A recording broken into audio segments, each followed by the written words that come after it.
Welcome back to my channel Pratik E-Learning School, where learning is a beautiful journey. In today's class, we are going to learn about transitive verb and intransitive verb. But before starting the video, don't forget to subscribe my channel Pratik E-Learning School. তাহলে চলো এইবার আজকের ভিডিওটা শুরু করা যাক। তাহলে দেখে নাও ট্রানজিটিভ ভার্ব আর ইনট্রানজিটিভ ভার্ব কাকে বলে। দেখো, ট্রানজিটিভ ভার্ব হচ্ছে সেটাই যে ভার্বকে কাকে বা কি দিয়ে প্রশ্ন করলে একটা অবজেক্ট পাওয়া যায়।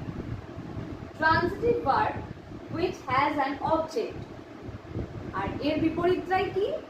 Intransitive verb which doesn't have any object, অর্থাৎ যাকে যে ভার্বকে কাকে বা কি দিয়ে প্রশ্ন করলে কোনো অবজেক্ট পাওয়া যায় না, সেটাই হচ্ছে ইনট্রানজিটিভ ভার্ব।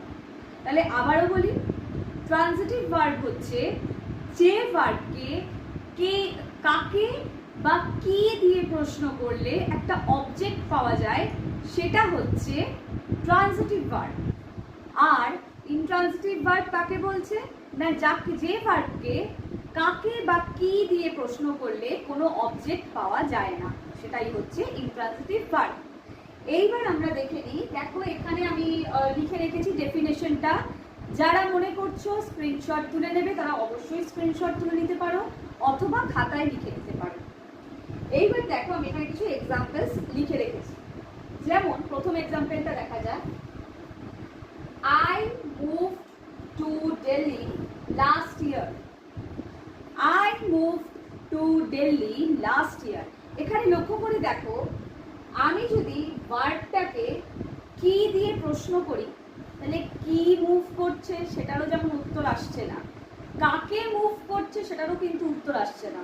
সুতরাং এটা কি হচ্ছে? এইটা হচ্ছে একটা ইনট্রানজিটিভ ভার্ব। এখানে এটা হচ্ছে একটি ইনট্রানজিটিভ ভার্ব। তারপরে দেখো, I like to read detective stories. লক্ষ্য করে দেখো, এইখানে রিড এই ভার্বটাকে আমি যদি প্রশ্ন করি যে আমার কি পড়তে ভালো লাগে, তাহলে উত্তরে একটা অবজেক্ট পাচ্ছি ডিটেকটিভ স্টোরিজ। আমার কি পড়তে ভালো লাগে না, আমার ডিটেকটিভ স্টোরিজ পড়তে ভালো লাগে। এখানে আমি ভার্বকে কিন্তু কোয়েশ্চেন করছি কি দিয়ে, যার উত্তরে আমি ডিটেকটিভ স্টোরিটা অবজেক্টে পাচ্ছি। তাহলে এইটা কি হচ্ছে? এইটা হচ্ছে একটি ট্রানজিটিভ ভার্ব। এখানে রিড হচ্ছে একটি ট্রানজিটিভ ভার্ব। এরপরে দেখো রয়েছে she answered a question. she answered a question. এখানে লক্ষ্য করে দেখো, আমি যদি আনসারটা দিয়ে কোয়েশ্চেন করি, সে কিসের উত্তর দিল বা কি উত্তর দিল, তাহলে এখানে লক্ষ্য করে দেখো আমি বলতে পারি সে একটা প্রশ্নের উত্তর দিচ্ছে বা সে একটা প্রশ্নের উত্তর দিয়েছিল। এইখানেও আমি ভার্বটাকে একটা কি দিয়ে প্রশ্ন করে আমি কিন্তু উত্তরটা পাচ্ছি যে কিসের প্রশ্ন, কি প্রশ্ন করে কি উত্তর দিল, না একটা প্রশ্নের উত্তর দিল। এখানে অবজেক্ট হিসাবে পাচ্ছি আমি কোয়েশ্চেন, তাই তো? তাহলে যখন আমরা অবজেক্টটা পাচ্ছি তখন সেটা কি হচ্ছে?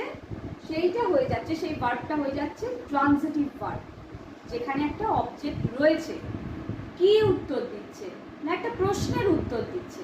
বোঝা গেল? এরপরে হচ্ছে নেক্সট, যেটা 4 নম্বর পয়েন্টে রয়েছে, Tina gifted a pen to Rama on her birthday.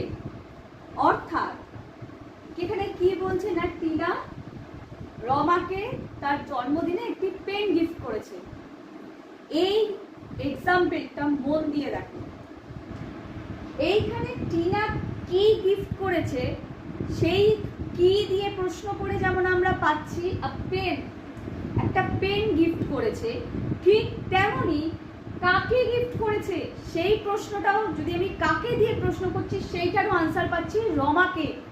তাহলে এখানে লক্ষ্য করে দেখো, এই যে পেন, এই যে আমি কি দিয়ে প্রশ্ন করে পাচ্ছি হচ্ছে পেন অবজেক্টে, প্লাস কাকে দিয়ে প্রশ্ন করে পাচ্ছি রমাকে। তো এখানে কিন্তু এই যে গিফটেড, এইটা হয়ে যাচ্ছে কিন্তু একটা ট্রানজিটিভ ভার্ব। বোঝা গেল? কারণ আমি দুটো দিয়েই প্রশ্ন করে আনসার পাচ্ছি। কি গিফট করেছিল? পেন গিফট করেছিল। কাকে গিফট করেছিল? রমাকে গিফট করেছিল। সুতরাং এখানে দুটোরই আমি আনসার পেয়ে যাচ্ছি একটা সেন্টেন্সে। সুতরাং এই ভার্বটা হয়ে যাচ্ছে ট্রান্সিটিভ ভার্ব। এরপরে দেখো রয়েছে তীর্থ ওয়াজ লাফিং। তীর্থ ওয়াজ লাফিং। এখানে লক্ষ্য করে দেখো তীর্থ হাসছিল। আমি যদি প্রশ্ন করি তীর্থ কি হাসছিল, তীর্থ কাকে হাসছিল, কি বা কাকে দিয়ে প্রশ্ন করে কিন্তু আমরা কোনো অবজেক্ট পাচ্ছি না এবং কি হাসছিল কাকে হাসছিল এভাবে প্রশ্নও হয় না, তাই তো? সুতরাং এইখানে কিন্তু এটা হয়ে যাচ্ছে ইনট্রানজিটিভ ভার্ব। বোঝা গেল? অর্থাৎ যখন ভার্বকে আমরা কি করব না কি বা কাকে দিয়ে প্রশ্ন করব, যখন কি বা কাকে দিয়ে প্রশ্ন করছি কোনো ভার্বকে এবং তার উত্তরে আমরা অবজেক্ট পাচ্ছি তখন সেটা হয়ে যাবে ট্রান্সিটিভ ভার্ব। আর যখন আমরা কি বা কাকে দিয়ে প্রশ্ন করে ভার্বকে কোনো অবজেক্ট পাচ্ছি না তখন সেটাই হয়ে যাচ্ছে ইনট্রান্সিটিভ ভার্ব। তাহলে আশা করছি আজকের ভিডিওটা তোমরা বুঝতে পেরেছো এবং তোমরাও চেষ্টা করো এই ধরনের আরো অনেক এক্সাম্পল তৈরি করার। আমি এক্সপেক্ট করব তোমরা আমার কমেন্ট সেকশনে তোমাদের এক্সাম্পলগুলো অবশ্যই লিখে জানাবে। তাহলে আজকের মতন এই পর্যন্তই, দেখা হচ্ছে আবার পরবর্তী ভিডিওতে।